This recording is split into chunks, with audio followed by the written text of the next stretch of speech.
संसद की पंचायत के हमारे इस सफर में आज आ गए हैं हम कोटा लोकसभा क्षेत्र में। हाड़ौती की राजधानी कहा जा सकता है कोटा को। कहते हैं कि कोट्या भील नाम के एक व्यक्ति ने कोटा की स्थापना की थी और उसी के नाम पर इसका नाम पड़ा कोटा। और यहाँ पर हाड़ौती का जो संभाग है उसकी एक तरह से राजधानी कोटा को कहा जा सकता है। हाड़ा वंशी जो राजा हैं वो यहाँ पर कोटा में राज किया करते थे। कोटा पहले हिंदुस्तान में उद्योग नगरी के नाम से जाना जाता था, लेकिन अब कोटा ने अपनी एक नई पहचान बनाई है। अब कोटा शिक्षा नगरी के नाम से पूरे देश में जाना जाता है। कोटा के अगर राजनीतिक इतिहास की बात करें तो 1952 के पहले आम चुनाव जो कोटा में हुए, उस आम चुनाव में ओंकार लाल यहाँ से चुनाव जीते और उसके बाद वो लगातार 4 चुनाव यहाँ से जीते, लेकिन 3 बार वो जनसंघ की तरफ से चुनाव जीते। उसके बाद के गोयल यहाँ से चुनाव जीते, दाऊदयाल जोशी यहाँ से चुनाव जीते, रघुवीर सिंह कौशल यहाँ से चुनाव जीते। कुल मिलाकर 14 चुनावों में 10 चुनाव लगभग जनसंघ और भारतीय जनता पार्टी ने यहाँ से जीते। कोटा को अगर गढ़ कहा जाए भाजपा का तो अतिशयोक्ति इसलिए नहीं होगी कि कांग्रेस को ये सीट सिर्फ 4 बार मिल पाई। शांति धारीवाल, राम नारायण मीणा और एक बार ओंकार लाल। और पिछला चुनाव जो यहाँ का हुआ 2009 का पिछला जो चुनाव यहाँ पर हुआ उसमें कांग्रेस ने दाव लगाया। यहाँ राज परिवार से ही जुड़े हुए इजय राज पर कांग्रेस ने दाव लगाया और वहाँ उनका मुकाबला था भारतीय जनता पार्टी के श्याम शर्मा से। इजय राज पिछला चुनाव जीते और इस बार भी कांग्रेस ने इजय राज पर ही दाव खेला है। तो भारतीय जनता पार्टी ने यहाँ ओम बिड़ला को चुनाव मैदान में उतारा है।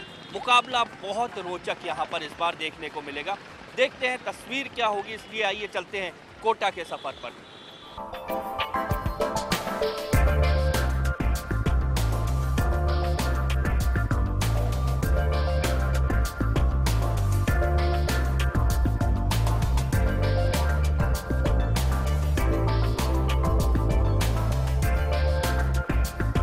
इस समय हम हैं कोटा के, ये इलाका चौपाटी इलाका कहलाता है और यहाँ पर बहुत सारी दुकानें आप देख रहे हैं। 2 चीज़ें कोटा की बड़ी मशहूर हैं, एक है कचौरी और दूसरा चंबल का पानी। कहते हैं कि चंबल का पानी अगर आप यहाँ कोटा में पीते हैं तो आपको पचाने के लिए उस पानी को कचौरी खाना जरूरी है। चंबल के पानी जितना साफ कोटा की राजनीति है या नहीं, इतनी शांत चलती है या नहीं, इस पर बात करेंगे। हमारे संवाददाता शाकिर हमारे साथ हैं। शाकिर, कोटा के चुनाव की अगर बात करें, आपको क्या लगता है इस बार प्रमुख मुद्दा क्या होगा? क्या जितना शांत नज़र आ रहा है इतना चुनाव होगा?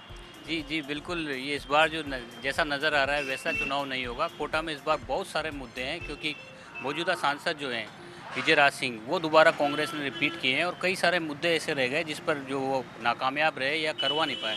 मेन बड़ी समस्या थी यहाँ पर एयरपोर्ट को लेकर के पूरे शहर ने आंदोलन किया था। एयर कनेक्टिविटी से कोटा नहीं जुड़ पाया क्योंकि एजुकेशन हब है, 1 लाख बच्चे यहाँ पर पढ़ने आते हैं, उनके पेरेंट्स यहाँ पर आते हैं, तो उस बड़ी मांग की जा रही थी। इसके अलावा उद्योगों से जुड़े हुए जो लोग हैं उन्होंने भी कई बार मांग की थी, लेकिन एयर कनेक्टिविटी से कोटा अब तक नहीं जुड़ पाया है। क्या ये सब जो मुद्दे हैं, हम इन मुद्दों की बात करें, क्या चुनाव में मुद्दे बनेंगे या सिर्फ पार्टियों के बीच में चुनाव होगा? नहीं, बिल्कुल, या लोकल लेवल पर ये मुद्दे जरूर बनेंगे। कोटा में ये मुद्दा, इसके अलावा उद्योग जो बंद हुए हैं, कोटा में जब भी कोई उद्योग बंद हुआ है तो वो दोबारा शुरू ही नहीं हो पाया। एक बड़ा मुद्दा इनसे पूछते हैं, आपको क्या लगता है कि क्या कोटा के चुनाव में इस बार ये सब मुद्दे बनेंगे? मुद्दे बनेंगे या इंडस्ट्री सब बंद हो गई है यहाँ पर, इसका हवा का था, इसका अपने वो भी चालू नहीं हुआ एयरपोर्ट यहाँ पर, तो मुद्दे तो बहुत हैं यहाँ पर। क्या आदमी, मैडम बैठी है यहाँ पर एक, मैडम, क्या आम आदमी जिन मुद्दों पर बात करता है चुनाव के टाइम जब वो जाता है वोट डालने, क्या उसके वो मुद्दे जहन में होते हैं या ये होता है कि दोनों राजनीतिक दलों के बीच में मतदान कर दें? सबसे पहले तो उसकी सोच ये रहती है कि मेरे को मतदान देना किसको है, पार्टी कौन सी मुझे चुननी है। मुद्दे जो इस समय उसके दिमाग में चल रहे होते हैं उनके लिए वो उस समय सोच नहीं पाता है कि मेरे को क्या करना चाहिए या कौन सी पार्टी को चुनना चाहिए या नहीं चुनना चाहिए। मतदान के बाद में हर इंसान, हर पार्टी मतदान देने वाले व्यक्तियों को बिल्कुल भूल चुकी होती है और उनके जो मुद्दे होते हैं भूल चुकी होती है। शाकिर, लोगों को कहीं ना कहीं विश्वास नहीं होता, क्या कारण है? क्योंकि यहाँ पर अगर इस बात की जाए कोटा की, तो एक हमसे भारतीय जनता पार्टी का एक तरह से गढ़ कहा जाता था। निश्चित रूप से जब तो अब तक के जो चुनाव हैं उसमें बीजेपी यहाँ पर जो है बीजेपी ने जीत दर्ज की है, कमल यहाँ पर खिला है। लेकिन जिस तरह से बात की जाए और शहरों का जैसे विकास हुआ वैसे कोटा विकास नहीं कर पाया, पिछड़ता चला गया कोटा विकास के मामले में। यहाँ पर उद्योग जरूर खुले, लेकिन जब उद्योग बंद हो गए तो उनको दोबारा नहीं खोला गया। क्या डेवलपमेंट, क्या विकास, ये मुद्दा होते हैं चुनाव में? ये सिर्फ चुनावी मुद्दे होते हैं। चुनाव निमटने के बाद कोई ध्यान नहीं देता है। ये सिर्फ जीत दर्ज कराने के लिए पूरे जोश और खरोश से चुनाव के समय में नेतागण लोग जो है ना चिल्लाते रहते हैं, लेकिन इसके बाद जब चुनाव निमट जाते हैं उसके बाद कोई विकास पे ध्यान नहीं देता है। क्या डेवलपमेंट मुद्दा है? हाँ सर, डेवलपमेंट डेफिनेटली एक मुद्दा है। व्यवस्था परिवर्तन चूंकि लोकसभा चुनाव का मुद्दा है जो कि संवैधानिक प्रावधान है, तो परिवर्तन होना निश्चित है, किंतु व्यवस्था परिवर्तन होगी या सत्ता परिवर्तन, और व्यवस्था परिवर्तन क्या इस दिशा में होगी कि वाकई विकास हो पाए, ये सोचने का विषय है। और इसी विषय के साथ हम लोग मतदान करना चाहेंगे। लोग मतदान करना चाहते हैं व्यवस्था के विषय पर, या इनका कहना है कि सोच होगी, एक कम से कम बात होगी, उस बात पर लोग बात करेंगे? निश्चित रूप से अगर मतदान की अगर बात करें, ये कोटा शहर जो है अवेयरनेस के मामले में बहुत ऊपर है। मतदान को लेकर, पॉलिटिकल इश्यूज़ को लेकर के पिछले विधानसभा चुनाव में भी कोटा ने जो मतदान का रिकॉर्ड कायम किया था, विधानसभा चुनाव में पूरे राजस्थान में कोटा ने सबसे अव्वल नंबर पर कोटा रहा था। इस बार भी कई सारे मुद्दे हैं। नहरी पानी का मुद्दा है, कोटा में बाईपास का मुद्दा है। क्या लोगों को, शाकिर हम इनसे पूछते हैं, क्या लोगों को लगता है कि आप मतदान करते हैं, मतदान करने से बहुत सारी चीज़ें जो आपके इशू होते हैं, जो विषय होते हैं, क्या हल हो जाएंगे? जी, सब लोगों का मत अलग अलग होता है। हमारा मत निजी ये है कि मतदान तो अवश्य करना चाहिए, लेकिन उस व्यक्ति को करना चाहिए जो व्यक्ति श्रमिकों की, हमारी जो समस्या है उनको समाधान करें। आज ऐसे माहौल, ऐसे हालात नहीं है। आज सब अपनी जेब भरने के लिए चुनाव में खड़े होते हैं, अपना चुनाव जीतते हैं, सेवक की जगह शासक बन जाते हैं और गरीब व्यक्ति, आम व्यक्ति पिसता जाता है। आज कोटा की ये स्थिति है। कोटा में कहने को तो एजुकेशन हब कहलाता है, एजुकेशन के लिए बड़े बड़े कोचिंग संस्थान खोल दिए गए, लेकिन उनका व्यवसायीकरण हो रहा है। आम आदमी क्या रोजगार भी यहाँ पर मुद्दा है? हाँ, रोजगार बहुत अहम मुद्दा है।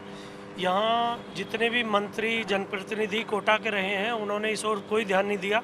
कोटा में उद्योग जरूर लगे लेकिन वो बंद होते चले गए और किसी भी मंत्री या जनप्रतिनिधि ने इसकी तरफ ध्यान नहीं दिया।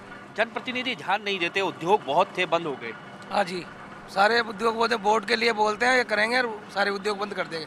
कोई निराशा हाथ लगी हर जगह से हमारे को इस मामले। शाकिर, क्या कारण है कि उद्योग वाला विषय यहाँ पर बहुत महत्वपूर्ण विषय है? बिल्कुल, जिस तरह से लगातार उद्योग बंद होते चले गए वो तो एक गनीमत है। इस शहर को एक वरदान के रूप में कोचिंग इंडस्ट्री ने संभाल लिया, वरना यहाँ हालात बहुत ज़्यादा ख़राब होते। क्योंकि जेके फैक्ट्री बंद हुई, उसके बाद दूसरी दो, उसके साथ में जो उस पर डिपेंडेंट फैक्ट्रियाँ थी, करीब 150 फैक्ट्रियाँ, वो लगातार बंद होती चली गई और एक ऐसा हालात उस समय कोटा में हो गए थे। लेकिन कोचिंग ने इस शहर को नई पहचान दे दी, नए मुकाम पे लाके खड़ा कर दिया। लेकिन जो फैक्ट्री में अभी हाल ही में एक फैक्ट्री बंद हुई है वो दोबारा शुरू नहीं हो पाई। अभी लेबर कोर्ट में इसका फैसला हुआ है, फैक्ट्री वाइंड अप हो गई है। अब इन लोगों को 1800 श्रमिक। ये सब इतने बड़े मुद्दे हैं, क्या इन मुद्दों के साथ राजनेता जुड़ पाते हैं इन मुद्दों को, या सिर्फ चुनाव में भुनाते हैं? देखिए, राजनेता इन मुद्दों को ही भुनाने की कोशिश करते हैं। जब भी अपोजिशन वाला जो होता है वो इन मुद्दों पर चुनाव मैदान में जाता है, जनता से उन मुद्दों पर वोट मांगता है कि मैं आपका भला करूंगा, मैं आपके लिए काम करूंगा, मैं आपकी फैक्ट्री शुरू करवाऊंगा। लेकिन कुछ होता जाता नहीं है, सिर्फ चुनाव हो जाते हैं, वो जनता उनको संसद तक पहुंचा देती है। लेकिन मुद्दे जो हैं, मांग जो है वो वहीं की वहीं धरी रह जाती है। मांग वहीं की वहीं रहती है। आदमी वोट डालता है कि शायद कुछ बदलेगा, बदलने की उम्मीद के साथ आदमी वोट डालता है। जितने भी लोग यहाँ बैठे थे उनसे यही बातचीत में हमको लगा, लेकिन बदलता कुछ नहीं है। इनको, कई लोगों का यहाँ पर ये भी मानना है कि आखिर बदलेगा तो सही, तस्वीर तो बदलेगी, वोट भी डालेंगे, उम्मीद इनको है। चलिए कोटा का सफ़र करते हैं, जारी रहेंगे कोटा के सफ़र में।